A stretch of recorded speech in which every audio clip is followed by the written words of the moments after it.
welcome John Gray, the author of the Mars Venus relationship book series. You're so world famous for what you're doing, and I'm feeling very, very, grateful for all your wisdom you share with the world, and particularly to us coaches who, aim to help one relationship at a time to make the world a better place. And today I want to speak with you about the world of cheating and third-party relationships. Very recently, there came a documentary out on Netflix. I don't know whether you have heard about it or even seen it.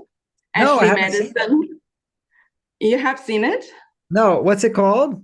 It's called Ashley Madison. It's about Oh, this phenomena of this amazing website that for many years allowed married people to sign up and link with each other and having, outside marital affairs. And this documentary came out around 2.5 months ago. And when I watched it, I had so many questions to ask you, because I see there is not just the phenomena of people seeking these relationships, but also the whole hidden agenda of many, many, many people being exposed. 2017, when the whole thing busted, many names of people who were members were exposed, and suicides happened, and people were breaking up much later than the crisis was on, because names got public. So I want to ask now, let's start really with the hidden signals of what's going on for people who seek that. So what is, if I'm in a relationship and I think, could this be my husband? Could this be my wife? What would be the hidden signals for a partner to think that this could be in my life, yeah.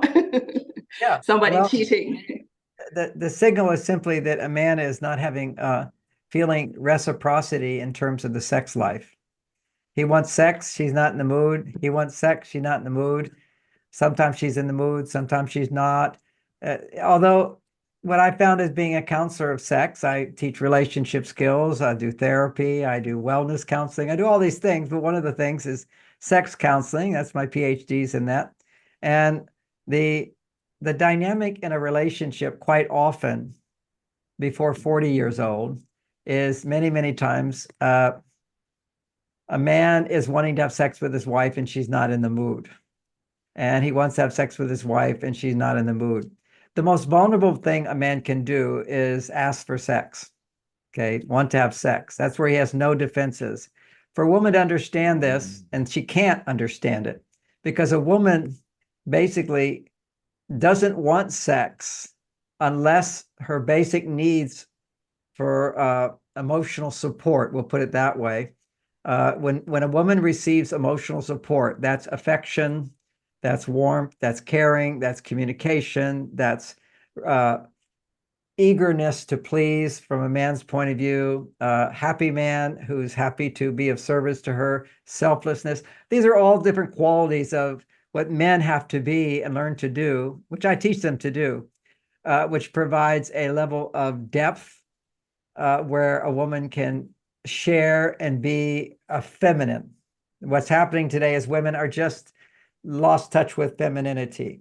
A recent research study came out that said 50% of women at 50 years old today will be single without children.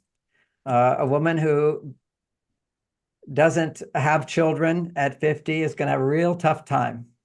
And because she needs extra stimulation to produce estrogen. Estrogen is not as easily produced after menopause or premenopause. And when you're single, you don't make estrogen as well so much. When you're really young, you do, because you get so much attention because you're a young woman and you feel free, haven't been jaded by men or whatever. So the estrogen is required for well-being for her. And as you get older, having a partner who you feel safe with, you're married to, they're committed to you, they're not going to leave you, that is safety. And that helps produce estrogen. Having children, your children will always love you. See, that people won't always love you. Business, they won't always love you. Business is business. So if your relationships are just transactional, which is important in life, we want to have good transactional win-win relationships. But like my publisher, if my books don't sell, they don't call me up anymore. That's a simple thing. That's just business is business. It's not personal. So when your life is primarily about making money and business, um, if you get through menopause, it's a bad situation for you. See, what you see is I'm reflecting on this new statistic, which is the prediction based upon the trend which happening now, which is women at the age of 50 will be half will be without children and without a partner. And that can be corrected if women can connect to their female side.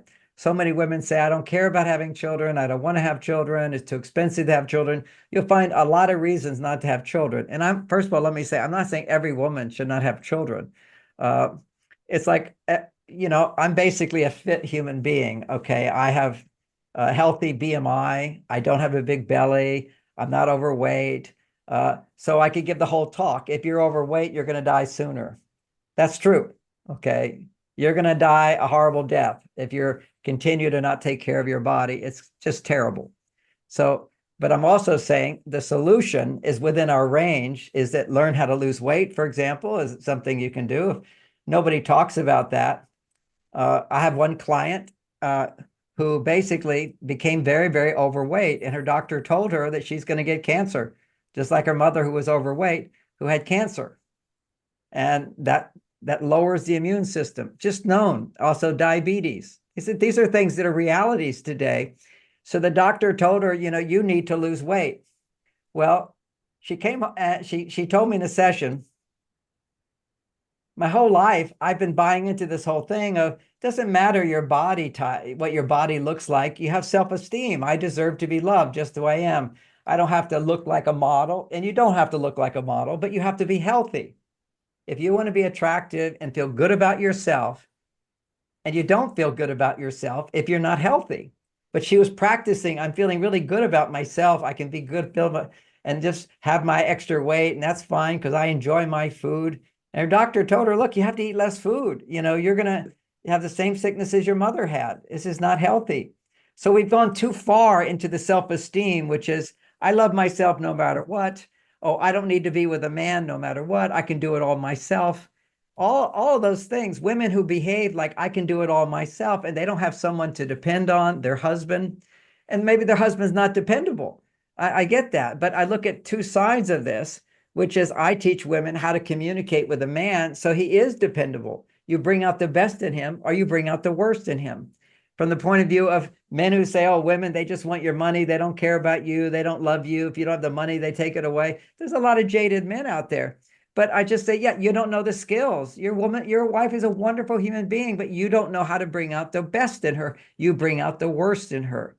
So, I'm a wonderful person and healthy, but if suddenly somebody poisons me, I can't be healthy. Or let's say I choose to have poison, which is what people who have health problems, they're eating poison all day. The knowledge is there. So my specialty is with relationship. And, when we talk about, since it comes up, which is the whole weight gain thing that you see, particularly in Americans. I mean, everywhere you look, just go to an airport and count the number of people who are obese that come off the airplane. What are it's 1 out of 2 people, are massively overweight or obese. These are crazy statistics. It means that they're not going to be happy. It means they're not happy. It means that they're stressed. It means that they're going to have all kinds of medical sicknesses. So, and yet we're over here with this body positivity, which is, oh, you're all lovable. Everybody deserves to be loved. Yeah, you deserve to be loved, but you have to be you have to be lovable. It's a concept, yes, but we have to be ourselves. And I have tremendous compassion for people. They're eating junk food, which puts on weight. If I eat crappy ice cream, any kind of ice cream you buy in a package, for me, with a nice flat belly, I will gain 2 pounds with 1 pound of ice cream. It has an effect of staying in your body and producing fat. So I have to have the discipline of not eating ice cream because the ice cream today is toxic to our bodies. If you make homemade ice cream, it's different. Get some raw milk and get your little machine and just put the eggs in, put the basic things in. But they put all kinds of stuff in. So we just have to go look at reality today. So reality is that women aren't feeling enough estrogen. Okay, they're too stressed. Research has shown that women who work, they have a job and they're working in the workplace on average. Remember, there's exceptions to everything. Somebody can object and say, oh, that's not me. Okay, that's not you. But just hear the statistics. We're talking about a world of problems here. This research showed that women who work when they're in the workplace, they measure stress levels. Their stress levels are twice as high as men's. Now you can find, well, that's because men don't treat me well, and that's because this, okay, fine. But I'm just saying the reality of the situation is women have twice as much stress as men in the workplace. And when they come home, whether they're married or not, their stress levels double the stress. Why? Because even if you don't have children, you want to have a beautiful home. You want to have a social life. You need, as a woman, to have a social life. Men don't. Men have one or two friends, that's plenty. Women need many sources of support in their life to produce estrogen, because somebody can't be here today, somebody can be here tomorrow. She needs a variety of people, 10 people at least, that she can depend on. If I'm moving, they'll come help me. If we have a sickness, somebody's going to come send food to the house. Somebody I need to talk to is available to me. Now, you can have replacements for this, certainly. You can have therapists and coaches and all that. That's really important as well. You can pay for it. You're a working woman, you can pay for it. But you also have to have a life that stimulates estrogen.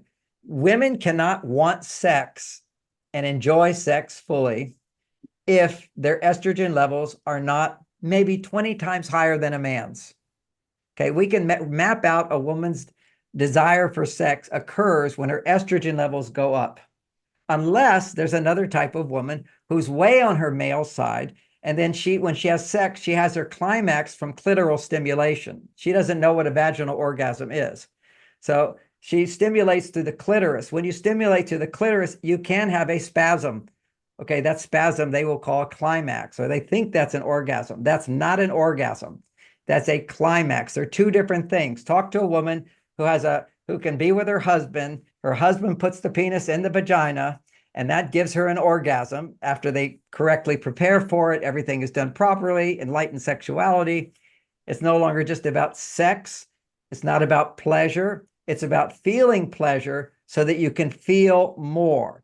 When you can feel more, then you can express love to each other. Pillow talk, expressing the love. Most couples don't even talk. All woman's interested for some women is just stimulate my clitoris more and more and more, intensifying, trying to have a climax. And then it feels really good. Yes, taking cocaine feels really good. That's all it is. It's just taking a drug. The clitoris does not make estrogen. The clitoris stimulates testosterone. Women who are on their male side already have too much testosterone compared to their estrogen. That's why they're stressed. When you look at the research that says stress levels are twice as high for women, what is happening? Well, measure their hormone levels, and you'll see that women are making way more testosterone in the work world. Why is that? Because the work world is based upon risk and danger. If you don't do your job, you lose it. If you don't succeed, you fail. It's all about risk and fail. There's no unconditional aspect of it. It's business is business. If you slack off, you don't get the promotion. If you don't get up and get there, you lose your job. And then when you're making decisions, workplace is always decisions that affect your survival. When you make a decision to affect survival, you're in a state of fight or flight, a moderate state. Well, for a man in that moderate state of fight or flight, it will raise his testosterone. When testosterone goes up for men, stress levels go down. For a woman, when testosterone goes up, if she doesn't have plenty of estrogen, her stress level will go up. That helps to explain why women on a biological level, when they're having to make decisions, if they don't feel support, if they don't have the support to make those decisions, then they will experience higher levels of stress. It's not love. The workplace is not love. But women are the embodiments of love and wisdom. Women have the wisdom built into them when their estrogen goes up that I'm not going to have sex with somebody unless I feel loved. So you have some women that don't have that wisdom at all, and so they're out there having sex just like men have sex without love. Well, it's natural for men to do that because they don't have the wisdom that women have. You have to realize we have greater strengths, and women, one of the strengths women have is the recognition that without love, the world will die. And we're seeing it decaying right now. All of the dissatisfaction in marriages, The reason why you have this Ashley Madison, men cheating on their wives, that's just dysfunction. And it's all dysfunction because women, I'll look at the female side of it, I'll look at the male side of it. The males do not know how to awaken a woman's sexuality so that she enjoys sex as much as him. And we're not talking clitoral stimulation. We're talking vaginal penetration, where vaginal penetration is a different type. It's a real orgasm. It's an emotional surrendering. It's a letting go. It's a union. It's a oneness. It involves increasing trust, feeling safe. And there's ways of having sex, which ensures that you can bring her to that place. But before that, because women are so on their male side,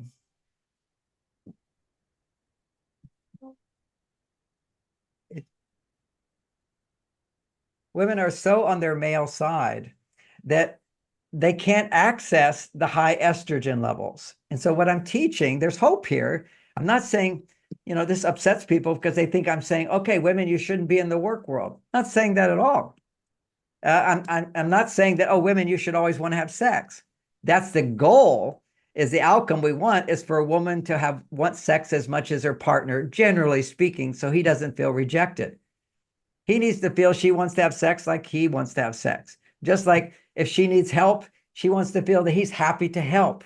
See, there's it's a reciprocity of a mutual supportive relationship. People don't know how to do it today. As we look at another study that came out besides the one about educated women, it was the more educated a woman is, the more the greater the possibility that she will remain childless or divorced and single for the rest of her life after 50. This is statistics. This is what's going on. And why not? Because if you go to a university, you've already been educated that men and women are the same. And you should expect your husband to treat you the way you treat other people. No, you expect your husband to learn how to treat a woman because nobody ever taught him. Why did nobody teach him? Well, they don't teach it in universities, that's for sure. They teach the opposite, to think that men and women are the same. And why do so many men not know how to have a relationship with a woman? Why women don't know how to have a relationship with a man? They never had a mentor. 60% of boys and girls in our world, in the Western world, grow up without a father in the home. You have no father in the home. How's a girl supposed to trust a guy, understand how guys are different, understand that they're not like women? When they react a certain way, it doesn't mean they don't love you, and to feel that I can depend on him. You need to have a whole lifetime of childhood seeing your mother successfully depending on a man to feel like, oh, I could really depend on a man. So women don't feel I can depend on a man. The other side of this is men feel like there's no way I can make a woman happy. Do you think his mother was happy all the time?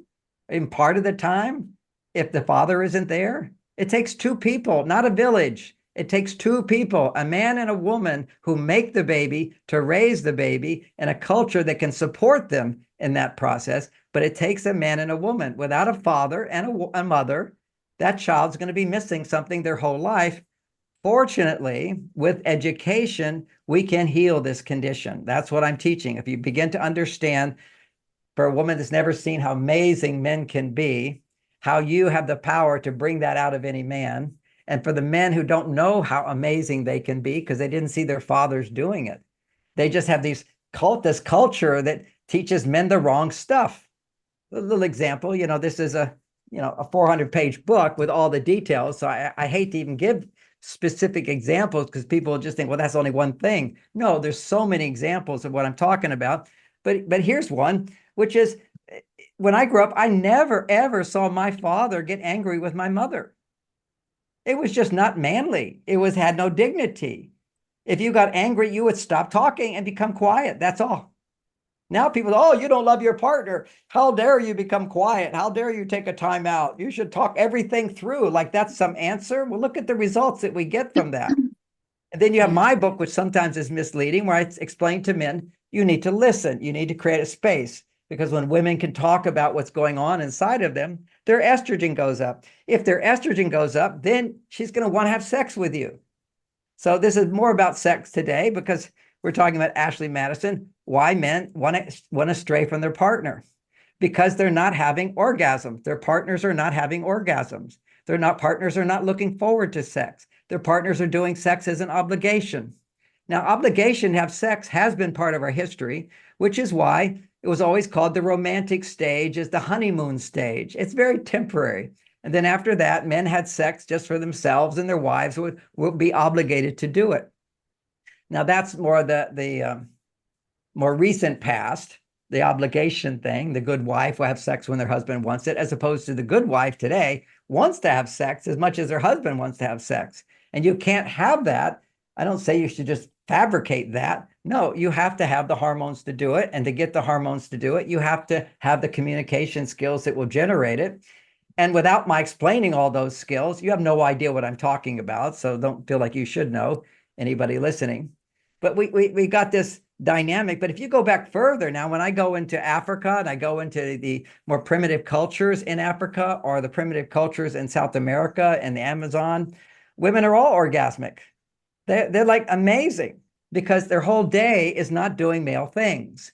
When you do what we traditionally know as male things, you make male hormones. When you do things that are traditionally female things, raise children, make dinner, clean up the home, wash the clothes, garden in the garden, work in the fields. You know, this is the ancient past. Those women all come home and they want to have sex and they enjoy it because those activities, they're routine activities. They're not dangerous activities. Routine means you don't have to make any decisions. Remember, whenever you have to make decisions, you feel pressure. And today's women all feel pressure. What woman doesn't feel the pressure? Not enough time. I mean, certainly there's some. I'm just saying it's so common. Not enough time, not enough love, not enough attention, not enough affection. Everything in their mind goes into not enough when you don't have enough estrogen. Not enough estrogen tilts the brain towards not enough. Now, when you give a message to a man, not enough, whatever it is, that just knocks his testosterone down. What raises testosterone in a man is feeling, I'm enough, I'm successful, I can do, I'm your can-do guy, I'm the guy you can rely on, I'm the guy that you're in love with, I'm the guy you feel happy to be with. You know, these are the messages that men need to stay turned on to their partners. Now we think about what was the invention of marriage and what's the point of it besides creating safety for raising children. We're talking about why men cheat, why men have affairs, and also today why women cheat too. There's actual research showing that women aren't going to go to Ashley Madison. They don't need. They don't need it. I wanted to actually mention that because there's a significant amount of women registered as well on these pages. So what's the difference? So why would women do it in comparison to men? A lot of the women are fake, just so you know. I don't know if they shed that in the thing, but they have to have lots of women. It's fake so that the men will do it. So there was a lot of fake women on that. But the reality is, so there's way more men actually on Ashley Madison than women. But women don't have to go to an app for that. All a woman has to go somewhere, look at a guy in a certain way, and he'll go with her. You know, we're easy. We want to have sex. A young man wants to have sex with whoever. He has no discernment. He has no maturity. Women are blessed with estrogen as young people. They have the maturity to go, I don't want to just bare my soul and be naked with somebody who's going to not talk to me the next day, who's not going to care about me, who's not committed to me. And look at the evidence of that, which is, although it seems so obvious to me, back in the 90s, one of the number one books was Why He Doesn't Call Back. You know, what's the big deal? Men didn't write books saying, why didn't she call me back? We had sex. She didn't call me back. He don't want to see her again. And why doesn't he want to see her again? Because he just wanted sex. Sex, sex, sex. Men's biology needs sex. That's why if a man gets a divorce, he's already having sex within months. Okay, he's having sex. He's married within 3 years statistically.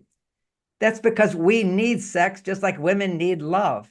But the higher truth is through sex, if a man commits to a woman and has sex with her, then he begins to experience what real love is.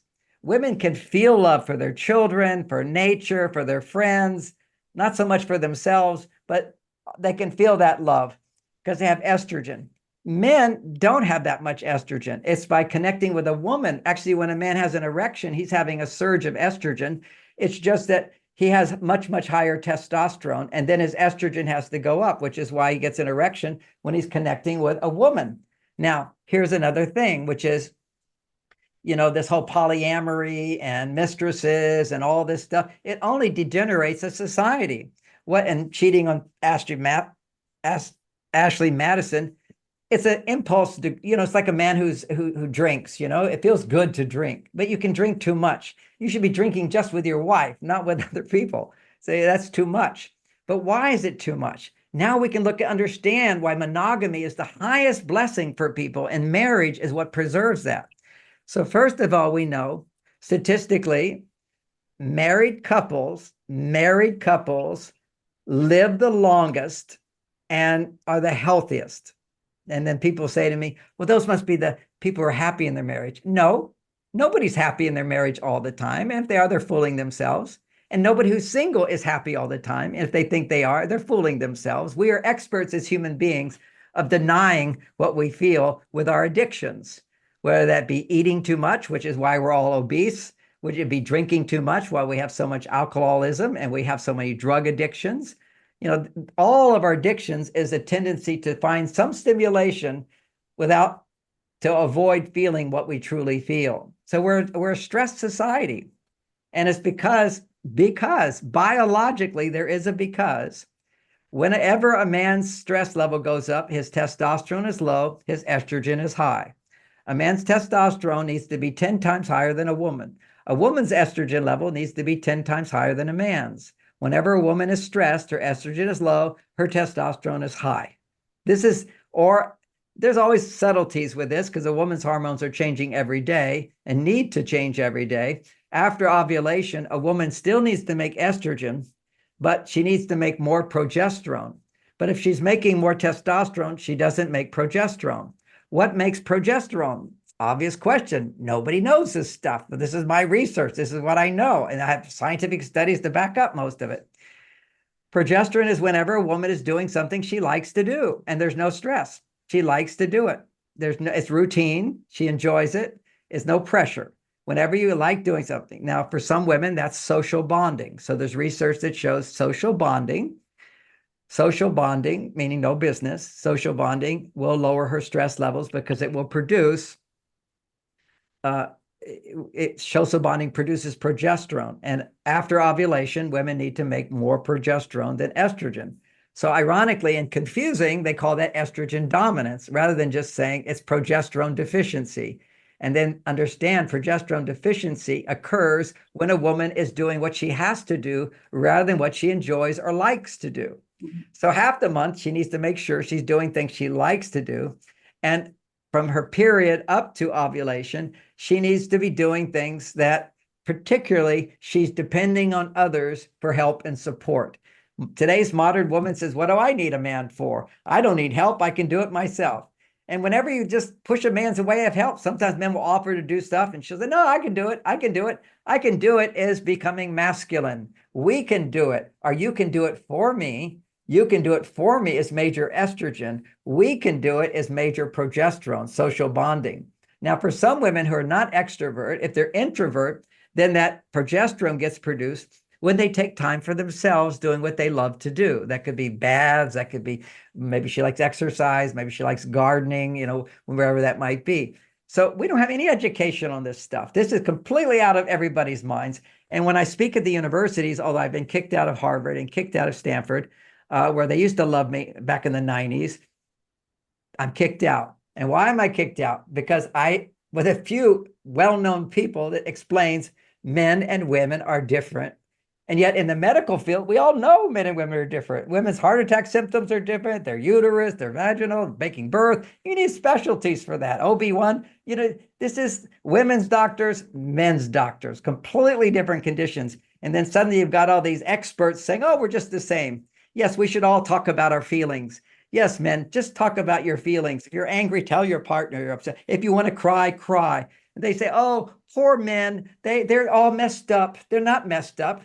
But poor men, they're all messed up because they didn't get to cry as little children. Well, it could be a little trauma. If you're a child, you do have the estrogen levels of a little girl, so you will have more emotions in that way. So yeah, that would be a little trauma. That's a little trauma. What's the big trauma? Unhappy mother, unhappy father, divorce. That's why men are messed up today. We don't have any role models of healthy parents and staying together, loving each other. And now it's even worse, because the world has dramatically changed and where women are way on their male side. So nobody gets an example of what a happy, beautiful woman can be. Women don't even know they're beautiful. Why? They're so hard on their bodies. They want to cover their faces with masks and makeup and everything that change their faces, change their bodies. They hate their bodies. And then they walk around, oh, I love my body the way it is. No, you don't. And why don't you? Because you don't have a man adoring your body, and a man can't adore your body unless you're being feminine.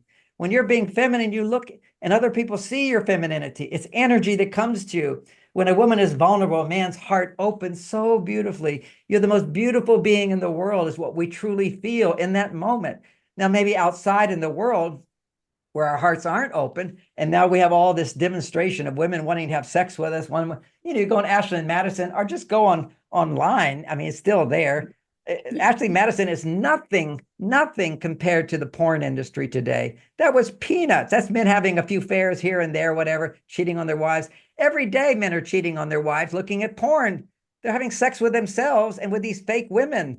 It's all living in a delusion. Those women don't want to make love to them. So different hormones get produced. Now we have to have compassion for men, because it's if somebody feeds you addiction, gives you a drug, and you didn't even, you just happen to take it. Somebody says, oh, this is good. You do it. You're addicted. Your brain says, I have to have that. It's very funny. I was give a little example of that. I'm going to back off from saying so much and just got to tell stories that people can remember. But I read a book saying that if you give up coffee, you'll have more dreams. And I like dreams. I like in my sleep to have my beautiful dreams. So I gave up coffee for 2 or 3 years, and I have beautiful dreams. My sleep is better, et cetera, et cetera. I wasn't as motivated to write books, so I haven't written books. The man who wrote that in a book said he went back to coffee because he couldn't write books either. You need a lot of motivation to write a book, and caffeine is a drug that most writers are pumped up on some drug. It takes a lot to do it. Anyway, so recently I decided I was going to have green tea, because green tea has all these health benefits and very little caffeine. But when I took it, my brain, I could just actually hear another person in my brain going, caffeine. I mean, literally, it was so pronounced. My brain was just, yes, come home to me. Okay, so that's the addiction. So what happens when a man, when he has sex with a stranger, when he has sex with your computer, when he has sex with himself and not his partner, his body will make different hormones. Now, when he has sex with a woman he's committed to, and it only happens in marriage, where a man is committed to a woman, they love each other. They may hate each other some days, but when they're having sex, they're both enjoying it. So he's just a man who's committed to his wife. When he has sex with her, after sex, his body produces a hormone called prolactin. Now, prolactin inhibits addiction. Prolactin also inhibits sex drive. That's why committed men usually aren't having sex with their wives anymore. They don't even care about having sex so much. But then suddenly they see pornography, and now the addiction comes back. But now, does commitment mean you'll never have a lifetime of sex? No, it doesn't have to mean that. It's what's happening today. Because if you're a married man, you're making prolactin. And since we know married people live longer and are healthy, some people talk it the anti-aging hormone, which is prolactin, to be able to find someone, be committed to them with all your heart. And this is for men. This is the research is on men. Then what happens is his interest in sex goes away, but he has this hormone. He can feel more love. All right, so that's one thing. But historically, men were committed to their wives. In many cases, they're committed to their wives. They made that commitment. So they're making prolactin, but they don't lose their sex drive because their culture was smart enough to say, men, you go into the jungle. Women, you can't go into the jungle. Women, you do gardening, and men, you can't do gardening. Get out of the garden. Men aren't allowed in the garden when I was in a jungle society. And men, you don't cook the food. We cook the food. And men, you don't take care of the children. These are our children. We take care of the children. You protect me to take care of the children. So that was culture. That's a little bits of that are all around in cultures around the world. There are a couple, we're talking millions of people around the world throughout history. There's always exceptions you can find. I love how the feminists will talk about the Amazon women. Yes, they're at war all the time. What society is healthy that's at war all the time? And that's not, I don't even say look at the past. I'm saying look at the science of our bodies now and like use it to our advantage, because historically we had this support, but unfortunately there are psychopaths. When you're a male and you grow up with an unhappy woman, an unhappy mother, or a bad father, and then you can't have a happy mother, there's a potential to create a psychopath. A psychopath, it becomes a politician. So there are books written about this, that most presidents in America were all psychopaths. You have to be, to a certain extent, to be able to not have half the people hate you and half the people love you. Okay, so I don't want that job, although I'm somewhat in that job, but half the people do hate me, at least at the universities, I'll put it that way. So the dynamic is you get when a man doesn't have estrogen, then he only has testosterone, then he has no compassion and empathy, he just thinks about himself. That would be a real narcissist. What women call the narcissistic man is just a man who hasn't learned how to love. That's all it is. And all it takes is a woman who asks for support to bring out the loving part of him. And that's a whole issue I have, which is teaching women how to ask for what they need in a way that's not complaining. When if you step on my foot, I have to let you know, please don't step on my foot. But when you do it 3 times in a row, then a woman will basically say, you stepped on my foot again. You always step on my foot. Well, that's only going to create distress in the relationship. That's called complaining. That's one version of complaint. Another one is he forgets to do something. You never do it. You don't do it. You forgot again. I'll just do it myself. That's the problem. You go into resentfulness, which is not loving, and you're not being loving. And women should apologize when they feel resentful because you're not being loving. Just like if I'm mean, I should apologize for being mean. If a woman's walking around with resentment, she has no accountability for it because she goes, well, anybody would be resentful if you did all the good things I do and he treated you this way. But still, you can blame him all you want, but you have to look at yourself. You're part of the problem too.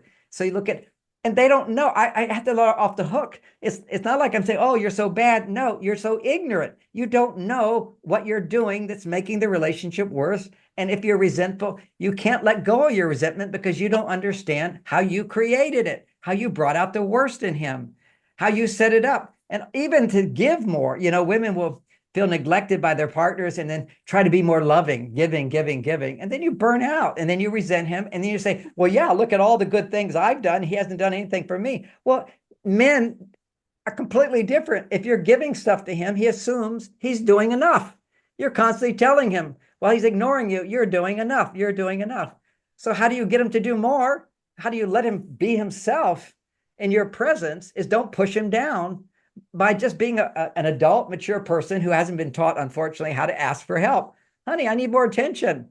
Hey, would you spend 10 minutes with me and give me a foot massage? Would you give me hugs every time you see me? There's so many biohacks that I can teach women, and my books teach women how to keep their estrogen levels up so that eventually you will be in a place where you want to have sex as much as him and you'll enjoy it more than him.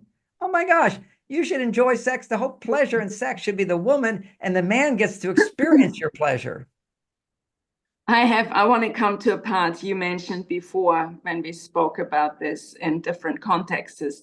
There's something about the secrecy, isn't it? There's something about the hiddenness that uplifts men's hormones a lot, isn't it? That the fact that it's secret, that it's behind somebody's awareness. Can you speak about this, and what are the hormones really that are produced here? Okay, it's not just men, it's also women.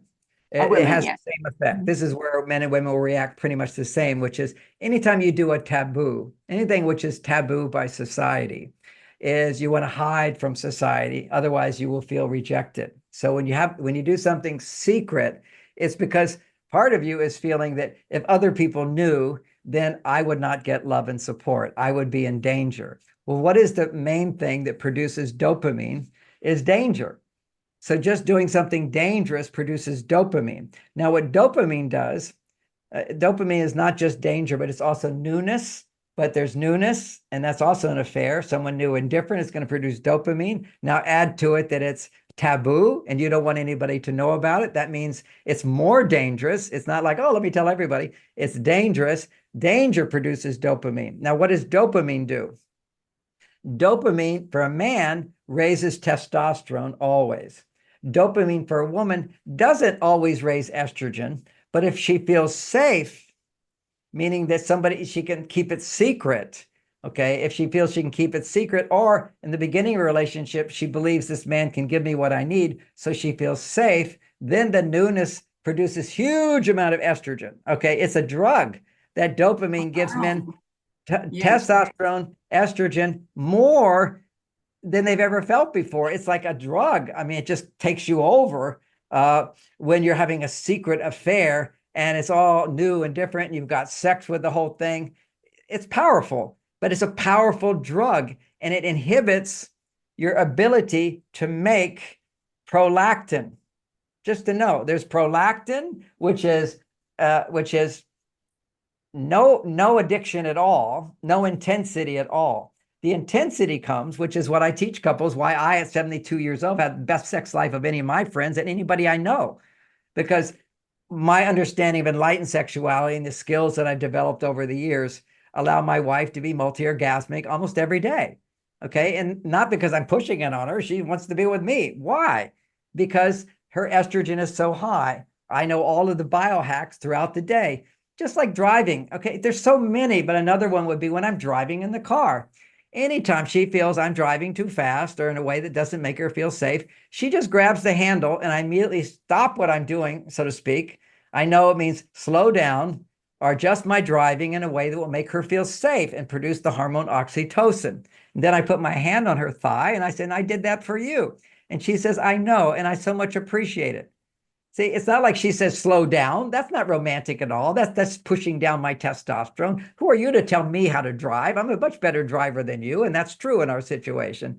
So she has no right to tell me how to drive. But if she says she doesn't feel safe, then I am happy to adjust my driving skill for her. And she knows that. She knows he's doing this as a gift to me. And ironically, sometimes she wants me to go fast. If we're late, she'll brag, oh, John can get there faster than anybody. He's the most amazing driver. But then when we're not in a hurry, she wants to feel relaxed. And of course, when is the time you can make the most estrogen for a woman is when she's sitting in the seat next to you, driving in a dangerous vehicle. Anything could happen. Her body knows that. Maybe we don't think it all the time. Her body knows she's in danger. And she's got a man who knows how to drive in a way that makes her feel safe and secure. So that's foreplay. How many women do you see driving men? Do you think those women want to have sex? Do you think that man wants to have sex with her? Women should not be driving men. Men should be driving women. And then there's always exceptions. Maybe he can't drive. Well, that's okay. Maybe they're going on a long trip, so they just take turns. Just don't expect that to be foreplay. You'll be exhausted when you get there, but you'll recover. So, but as a bottom line, it's just, these are simple things. If a man's angry, don't talk. Because if you're angry and you talk, a word comes out of your mouth when you're feeling angry or sad or upset, what's going to happen is your estrogen is just going to go higher and higher. Get her to talk. So many times when a man is already suffering a little bit from his work, he's worried, he's a little stressed, and a woman says, oh, what is it? What is it? He'll say, it's nothing. That's when he used to be a man. Now he'll say, oh, I'm bothered about this and bothered about this. And she'll go, oh, I can be a therapist. What else? Tell me, I want to support you. The more he talks when he's distressed, the more his stress will go up. It doesn't help. It doesn't help. And when you're having arguments, as soon as he's starting to feel annoyance and irritated and pushing his ideas on her, stop talking, take a time out. Yeah, otherwise, you're just going to shut her down, knock down the estrogen, because she can't make estrogen. This is another biological reality if she doesn't feel safe. Safety is the hormone oxytocin. So, you know, Can I ask something else? Go ahead. Because very, very recently, I listened to an interview of a journalist, a German interview, and it's a journalist who went undercover as a prostitute for 1 year and gained all sorts of knowledge about meeting men in that environment. And she was saying that most men she met had an incredible desire to speak, yes, really to talk about. So what is the talk you have with a prostitute different to the talk you would have, a pillow talk you would with your wife? Why is that different? Okay, what's going on? First of all, men are not in touch with their need to talk and share. That's their feeling side. Now, men who want to talk and share with their wives, if their wives are not naked and turned on to him, or at least appearing to be willing to have sex with them, then his testosterone drops. So if I go to a prostitute and I know she's going to get naked with me and she's going to be happy with me because I'm paying her, okay, what that does, that frees me to connect with my female side. A woman, I'm connecting with a naked woman, all right? So she's naked and she's willing to have sex with me. See, people don't understand what a boost of testosterone is for a man when a woman is somewhat naked and willing to have sex with you. So what that means is his female side is going up, but his masculine side is also there. He's earned it. And she's not rejecting him anyway. He can talk about he has problems in his life, and the prostitute's not going to feel like threatened. Oh, my husband, he's got this new plan to invest in a company, and I don't know about that company. It's because so many times when a man talks about something, women, because they're dependent on a man, when it's your wife and you're depending on him. And this happened in my marriage until I learned just not to talk about this stuff. And that was, I have this new idea I'm going to teach. Okay. And I explain it to her. And she said, oh, you can't say that. You can't say that. People would think this. And the more famous I became, oh, you don't want to lose your reputation. Oh, you can't say that. How can you say that? I'm like, I say that to a prostitute. She's going to go, oh, that's interesting. That's interesting. Oh, that's a far out idea. You know, I can say whatever I want to you. Well, that's interesting. Your livelihood, your lifestyle, everything is not dependent on what I say. But your wife, she is. So that's what causes her to interfere with, you shouldn't do that. You know, one of the things, another hack, which is every time I wanted to make an investment, I said, you know, honey, I'm thinking about making an investment with these people. Now, I haven't decided yet, but I have checked with our lawyer. And our lawyer says it's a really good thing. And I talked to our accountant, and he said, this is a great idea. So I just want to let you know I've already checked. And if you'd like to hear more details, I'm happy to tell you. All she needs to know is the lawyer and the accountant approve of it. Okay, that's in our relationship. Okay, now, prior to that, I would say, I'm thinking about doing this. Her first thing is, have you talked to a lawyer? Have you talked to an accountant? You don't know anything about that. You know, I'm a huge expert, but I don't know anything about that, although I happen to know quite a bit in some cases, not in all cases. So she says, have you talked to the lawyer? When she says, have you talked to the lawyer? I felt insulted because so much of the time, at least our tax attorney, I know more than he knows. I've studied this. So she says, have you talked to whatever his name is, have you talked to him? And each time I would feel insulted. So rather than have her natural reaction, I don't want to control her that way. I just said, oh, honey, I've talked to so-and-so, and he says it's a good idea, and I'm happy to talk to you about it. If you have any questions, I'm happy to answer them. And then she feels relaxed because I talked to somebody she trusts about taxes more than she trusts me. So it was a fix. It solved that problem. All I had to do is, I want to do this, and I've talked to so-and-so. Okay, good. Go do that. You know, this is understanding logic. Or I could be this uneducated man when it comes to women. And I say, you shouldn't say that to me. I feel offended. It's like you don't trust my ability to invest, blah, blah, blah. You know, why take things personally? Find a workaround which is respectful of her and respectful of him, what he can do, what he can say, what she can say. People don't have this knowledge. And women don't even know how to communicate what they're feeling inside. All they go is some sort of general discontent with him, and you shouldn't do this, and why did you do that, and I can't believe you did. That doesn't work at all. That's a whole nother hour introduction to how to communicate your feelings to a man. But I can shortly say, if you're going to talk about uncomfortable feelings, anything that has a negative tinge to it, unhappiness, anytime you have discontent and you want to talk about it, if you want a man to listen, make sure what your discontent is about is somebody other than your husband. Because anytime you're feeling unhappy and you talk to your husband and he's the source of your unhappiness, if he interprets it that way, maybe you're not even thinking that, but you have to be aware, is he going to take that personally, like he has failed you? If he feels he's failed you, he can't hear you. He's no longer in the prefrontal cortex of his brain. He's just had a knock. He's just been dismissed. I was just counseling somebody today, and, you know, they broke up. I was explaining they don't really have to break up. They can do a timeout for a while. But she was feeling really, really stressed. And she said, you know, I feel like maybe we should just be friends. So she's doing a breakup, right? Maybe we should. And she's under so much stress. She doesn't know what she needs. I mean, she's being harassed and attacked by lawyers and, you know, a very stressful situation. So you can't feel heartfelt openness. So she said, I think best we feel friends, because she didn't want to have sex with him because she didn't have any sex energy. You can't have sex energy if you're fighting a battle. You're not going to have sex energy if you're a woman. Ironically, let's look at how men and women are different. If I'm fighting a battle, I can have sex right away. Okay. If I'm in there fighting, when the soldiers come back from battle, the first thing they want is sex. Okay. Now, if a woman's fighting a battle, the last thing she wants is sex. And 99% of all women who've been in combat come back and get a divorce, and they're not interested in sex. It's just not there. You can't make female hormones in combat.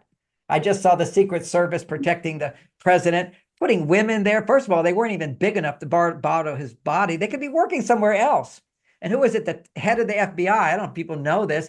There's a guy on top of a roof, and the woman says, "Oh, we don't want our agents to be on top of the roof because it's a hot roof." Get a fucking break. Excuse me for the language. But this is a woman. She doesn't understand danger the way men do. She doesn't understand that if I'm an FBI agent, I don't mind a hot roof. I'm saving the president. It's not about my comfort. It's not about me. And now we have HR and all about me, about me. I'm all for that. But what should happen in HR for companies is beyond HR. They need to have coaches for women so women can go and complain to somebody who's not going to do anything about it. See, women need to complain if they're stressed. They have to express those feelings, which are easily heard as complaint because she didn't know another way to express them. So it will come out as complaint. So women's brains, when they're stressed, all it does is complain. Now that's good. We need to know what's not working. No problem with that. But also you need to complain sometimes just to come back to being reasonable, empathetic, facing reality, dealing with situations. And every woman that comes to my office, I help them express their emotions. They realize their problems are not so big. It's always, I feel angry about this. I'm sad about this. I'm afraid of this. I feel bad about this. What I really, really want is this. And I realize that it's not as bad as I think. I understand why this is going on. I understand why this is going on. This is called reality. And I realize I'm a part of the problem, and this is how I can solve it. And some things you just have to accept, but you do it in a positive state. This is real therapy. This is not me just listening to somebody complain and go, oh, yeah, poor you, poor you, poor you. Isn't it that women are really far too hard on themselves? We women are really hard on us, and we think we have to be perfect in facing a man and being loved and liked by him. It's actually quite simple, isn't it? We are very simple creatures if we do it naturally. Women are very complicated. There's no question about it. And men are simple. But you may think complicated trying to understand women. I simply understand women because they're so complicated, and I understand every day their hormones are changing. I understand why their moods will change. I understand what needs to go on inside of them. Men don't have all that going on. But men are starting to have that go on as we feminize men. And anytime a man is violent, what hormones are occurring in his body? Low testosterone and high estrogen. It's my job to keep my testosterone levels high. And then it's my job to help my wife become happier, and my testosterone will only go to the heights. Men's testosterone cannot hit the bell, cannot go to the heights unless they're providing for someone they're committed to and in love with. And the evidence of that is prolactin. Other men have no prolactin. They're more sick. They have addictions. They have problems. The solution is marriage. And then the solution to the world's problems is nonviolent relationships with happy children who won't vote for people who want to create wars. Because right now we have psychopaths. Can I ask you, do men need to ejaculate in order to produce prolactin, or is it actually through the whole? A man can ejaculate if he's committed to a woman, and he will make prolactin. There's no problem there. As long as he's ejaculating with a woman who he's committed to, she loves him, he loves her, there's no loss of testosterone as long as he doesn't do it too much. Okay, so there is a factor of too much sex that can lower your testosterone. Also, not enough sex will lower your testosterone. And so what happens is often a man's wife is not as interested in sex. And he says, how can I want to have sex? The more aware I am as a conscious man, do I want to have sex with my wife if she doesn't want to have sex with me? No. That's how enlightened men are today. Women think, oh, men are so unenlightened. Are you kidding? You look at men in the past, they didn't care whether you want to have sex with them. They wanted to have sex. And women just as well. They didn't say, wait, I only want to have sex if I want to have sex. They said, okay, I'll do it for my husband. But that was the culture taught them that. Now what the culture is talking about, I was just helping somebody's sex life just the other day. And his mind was blown. His sex therapist told him to watch pornography. His sex therapist told him when he's having sex with his wife to fantasize about the women he wants to have sex with. That's the stupidest advice ever. How can a woman's estrogen go up when a man's affection and warmth and attention is somewhere else? And then a man will say, but I need that in order to get my erection. That's because what you need is high dopamine to produce your erection. Because whenever you have impersonal sex for a man, that's why Ashley Madison, just having a woman, you don't care about her, you don't know anything about her, there's no commitment to her, it's a one-night stand. Any man who's impotent, that will give him erection. And women, it's hard for women to understand this. You're not that way. But for a man, impersonal can give you a temporary surge of testosterone. If you have commitment, you don't get that free dopamine rush. But what you can do is compensate or balance the healthiness of not an addictive personality, addictive life where you're dependent on this high peak. Instead, you have a polarity where she is more feminine and he's more masculine. Then there's a magnetic pull.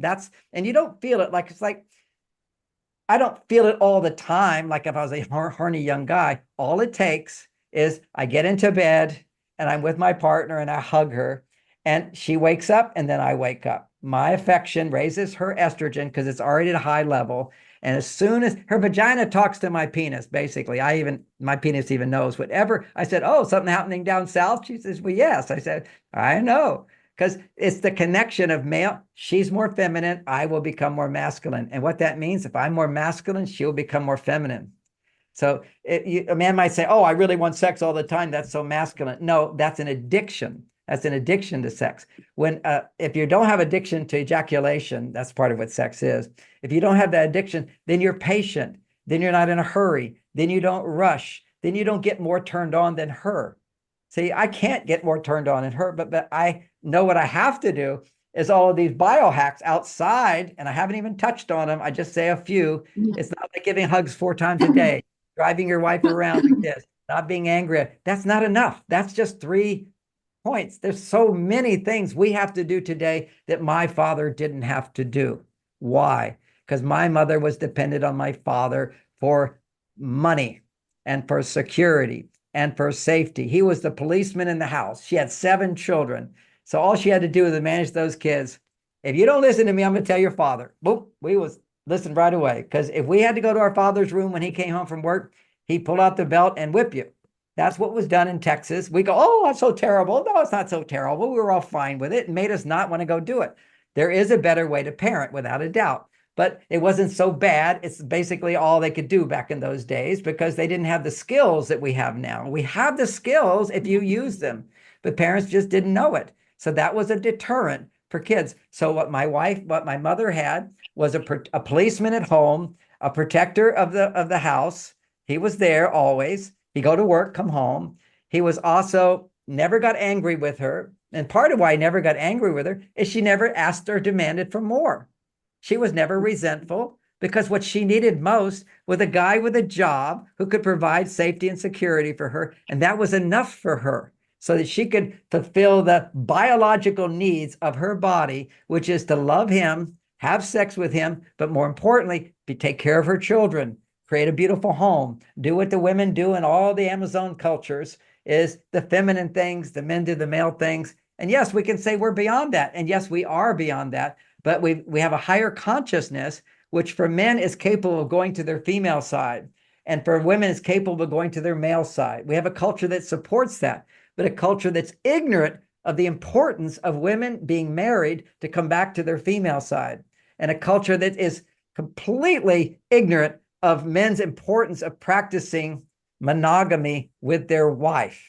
There's even books talking about monogamy is not natural for men. Yeah, no, that's not true. I'm just giving you the biology of it. If you fall in love with a woman and you commit to be with her, when a woman should not have sex with you, at least in those days, if you're not committed, because she could get pregnant. So why would a woman want to have sex with somebody once she learned that I could get a baby from this guy and have to raise it myself?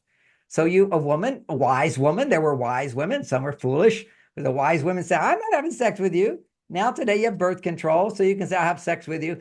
But even still, you should go slow with that. Because if you're too easy, men don't bond. Men bond when they have to respect you, not you respecting him.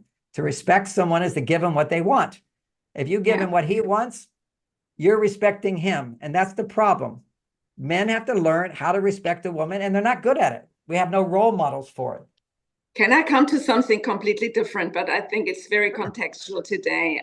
Years ago, my ex-husband and we practiced Carissa. Do you know Carissa? Have you heard about Yes, I did it with my wife, Bonnie. I do my own version now, but I like that one. So can you speak about this? Because it was very fascinating. It was during the time I had my ovarian cancer, and it was a very beautiful way for us to keep my energy levels balanced but then there came the point where that orgasmic really release was missing. So how do you balance that? Because in Carissa, in just really bonding with.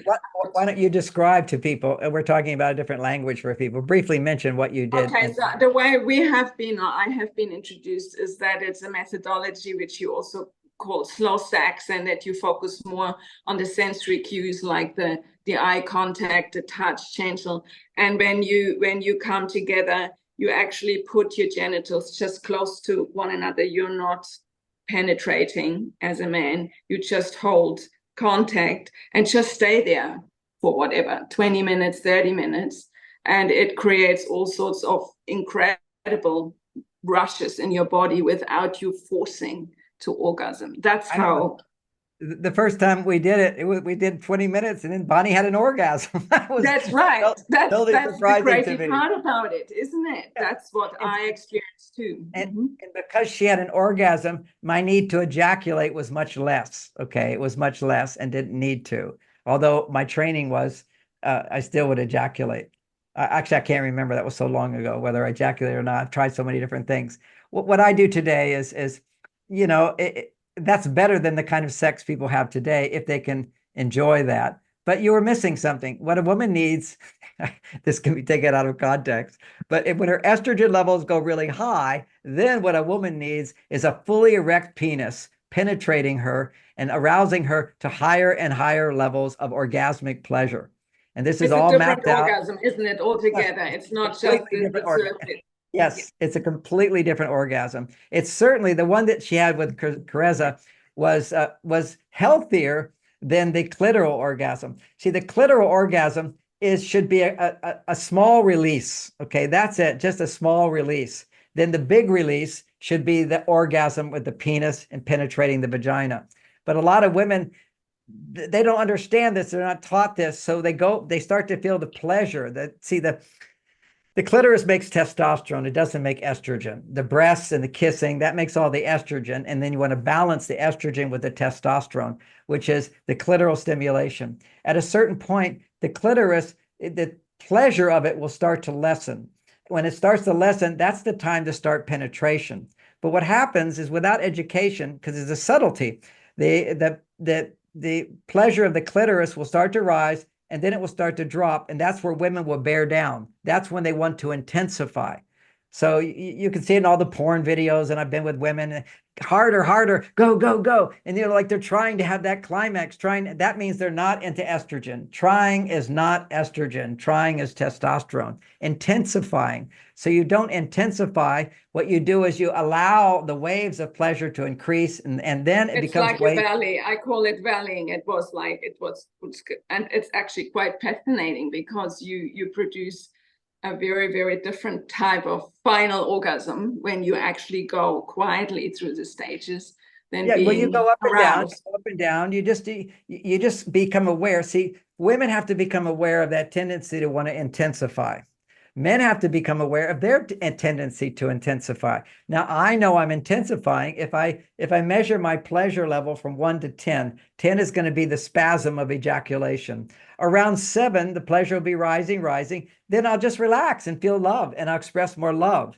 The point of enlightened sexuality, which was the name of our interview, is biologically, you're not doing it with toys and everything to increase pleasure. You're increasing pleasure through some touching, the normal kind of touching and sex. You don't need all these extra toys and stimulators and vibrators. That's just robots. That's just somebody else doing it. This is skin touching, and that gives pleasure. When you're feeling pleasure, particularly for a man, when a man feels pleasure, he feels more. Our lack of estrogen inhibits us from feeling more. So feel estrogen starts to rise as the interaction starts happening. We start to feel pleasure. And now when we feel pleasure, we can access and feel the love in our hearts more. And then there's exercises scripts that I use to help people express that love in meaningful ways. Because when a man can express that love, his love will increase. And when a man's love increases, it automatically raises a woman's estrogen to take her to higher, more levels of ecstasy. So this conversation is a big part of it. And then lots of noises is a part of it. If you got kids around, you can't make all the noises. I have 3 acres. Otherwise, the police would be coming to my house every night. I'm torturing my wife, they would think. And I'm making the noises sometimes more, but only because she's making more noises. If a guy is like more into it than a woman, she's left out. He always has to be matching her energy or be less than her energy. And that's one of the secrets of enlightened sexuality.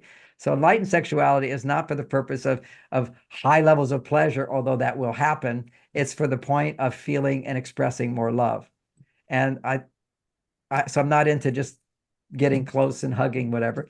But what we do is we do get close every night. We do some hugging and cuddling, and it always turns into a very exciting, ecstatic sex. And that's possible if a man has prolactin, so he's not addicted to ejaculation. That frees you over time, so you don't have to ejaculate.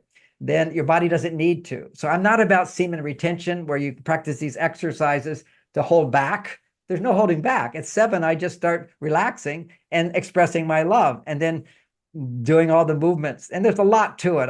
It's taken me 50 years to really refine my ability to teach men how to do this, to teach women how to do this. It's not something you can learn in an hour. It takes time to learn. So I would like to stay with the enlightened sex now, because our last interview was all about sex and spirit, and we talked a lot about enlightened sex, and I was particularly keen in finding out about the whole karmic and more soulful aspects of that. And what I like about our interview so much is the spiritual connection, and always bringing it back to that more subtle level. So when we talk about Ashley Madison and unfaithfulness and infidelity, what is the karmic implication of all this really? Is there something that is to be considered? Do you think that we create karma outside the marriage that is harder to work through over time? What's your whole philosophy about that? Well, Because I know you're very keen. When a man or a woman has an affair, in 90% of the cases, my work is to help them forgive each other and have a good sex life. Just to understand they're both part of the problem. It's not just him, not just her. They're both part of the problem.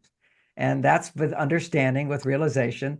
It usually, it can hurt men just as much, or maybe not just as much, but with logic, I can help men get through it much faster. For women, I have to help process their feelings in present time. Then I have to link that to feelings in the past, because nothing happens overnight. When my father died, I went to the funeral. There was a girl there who looked just like my sister. I said, "Oh, how do you know my father?" She lived in a town three hours away. And my time is running out. I have another interview, so I'm going to finish after this story. But this is like I had another sister. Clearly, my dad had sex with another woman. He had a child. I said, "Well, how do you know my dad?" "Oh, your dad was always so nice to my mom and to me. He bought me a car. He helped me. He paid for my college. He was always there for us. He was just a wonderful man." So I went to my mom. I said, "Mom, I think we have another relative here, another sister," and I told her what she said. And my mother goes, I've always thought that your father had other responsibilities as well." And I said, "Well, did that upset you? Did that hurt you? Or does that destroy your relationship?" "No." She said, "We're a different generation. In my generation, if a man is responsible to his family," and then parentheses, "and the wife no longer wants to have sex and he has needs, it's perfectly okay for him to fulfill his needs outside the marriage, as long as he doesn't embarrass, as long as he's responsible for his family." And that's a European tradition of well-to-do men would have a mistress. Why? Because they didn't know how to keep the estrogen levels up in their wives so the wives would want to enjoy sex for a lifetime. Every woman over 40 knows and menopause hits. Sex is not able to enjoy it like they could before. And their husband, if they love him, know that he really needs sex. Sex is what makes me feel like a superman. It also allows me to love her more. It also, because I'm completely monogamous, it allows me to produce so much prolactin that keeps me healthy and vital. So all those factors, they don't know all that, but the woman just simply loves her husband and he wants sex and I don't want to be rejecting him. So just don't let me know. I don't want to have to face all the jealousy I'd feel, whatever. So my mother said, I've always known your father had other responsibilities. And what I know to be the case is he has the family in Austin, which is 3 hours away, and he would fly to Canada every week for 3 days. So I'm sure he has another family up in Canada. And that was fine for my mother. She wasn't this needy woman who needed him home all the time because when I was married to Bonnie before she passed, I was always every week I left for 3 days, or at least three weeks a month. I would be gone for 9 days, and she had no problem with it. And it's good for a relationship if you can swing it, where a guy has a few days away, but as long as he's not having sex. If he's having sex, that dampens his ability to be present for his wife, because now your brain is going to be addicted to that. You're not making enough prolactin. Prolactin is this magic hormone. We're just learning about it. I've actually introduced it to the world, and now there's research about it. It's the longevity hormone. It's amazing, and it frees you from addictions. So like right now, I'm fasting. I'm not addicted to food. I know it's good for my health. So I can easily fast without any feeling of loss. I don't have to eat. Now, after a while, my body says you have to eat, but you can always go 1 or 2 days without eating. Easy. So easy peasy, as long as you don't have addictions. I don't have an addiction to anger. So I don't have to speak out when I'm angry or something. I can be angry and I feel frustrated and I let it go. I don't have to hold on to it. I don't have to justify, oh, I feel so hurt. How could you do this? And well, I'm so sorry. Oh, you can't take back your words now. This is all nonsense. We're all like little children today, and worse, because we had dysfunctional parents and we live in a dysfunctional society that creates war. That's what we have to keep remembering. You can't tell me anything about the past as being a role model for me, because that whole past is killing people. This is not accessing our soulful nature. Now, some people have done that. Unfortunately, they're just celibates who don't have marriage. So you get most of your holy people are not having sex. What we need is holy people are having sex and they're making money and they have responsibilities and they face life's challenges. It's easy. I was a monk for 9 years, pure celibate, and helped me tremendously to find my true self. But then you go out into the world and make a difference and have a family and raise children and self-civilization and continue on in that way. We have so much. Why then all this judgment? I mean, men because we're insecure. We're insecure. We have a big thing. 30, 40 years ago, you had to pay a massive amount of money if you cheated on your wife and she has a divorce. It's insanity. It's insanity. What did they charge Donald Trump? $78 million, because he said I didn't cheat on this. Yeah, this is like insanity. This is crazy. We've become a crazy society. We're a bunch of victims, and you're never going to succeed in marriage if you walk around feeling like you're a victim. But I do have to run on now, so I have another interview I'm supposed to do. Thank you so much. So thanks for your time. And one last sentence to inspire men and women to not cheat. Oh, well, what we need is, I have a book called Mars, Venus in the Bedroom. If there's an inspiration to cheat, the real inspiration to cheat is you're addicted to sex. One is you're not getting healthy sex with your partner. You're not committed to her. If you commit to her, even a few years of just commitment, takes willpower, commitment. Don't look at porn. Don't look at magazines or anything. Just indulge in being committed and create polarity in your relationship, and you will continue to feel that attraction. So as the prolactin increases, you don't even think about other people that couldn't even entice you, but you have all this attraction to your partner. And with the right biohacks, which are available, okay, it is available. It's right here in this book. What men can do to raise women's estrogen, what women can do to raise men's testosterone. That's what keeps people sexually attracted to each other, frees them from the distractions, have children, and be responsible parents who love each other and be a gift to society, and let your generation go on and be happy, fulfilled. Which book is describing prolactin? Can you remember where you wrote about it? Prolactin is written about in this book. When I wrote this book, prolactin, one of the first books to write about it in terms of relationship, the first book. Now research has been done. So many of my ideas, they've done research on them. I'm the well, I don't want to brag about myself, but anyway, prolactin now I've seen because I'm thinking about another book, so I have to go and look at the research. And oh, there's research on prolactin, there's research on estrogen, more research on the things that I was talking about 15 years ago. So this is great. This is good. So this is your book, Beyond Mars Venus, and that Yeah, came this out is around 4 years ago. Is that right? Yeah. Yep, yep. Okay. John, thank you so much. It was a pleasure. As Yep. always, I learned so much more, and our listeners hopefully too. So thank you so much and have a fantastic day. You're welcome. You're so welcome. Bye-bye. Okay, bye-bye.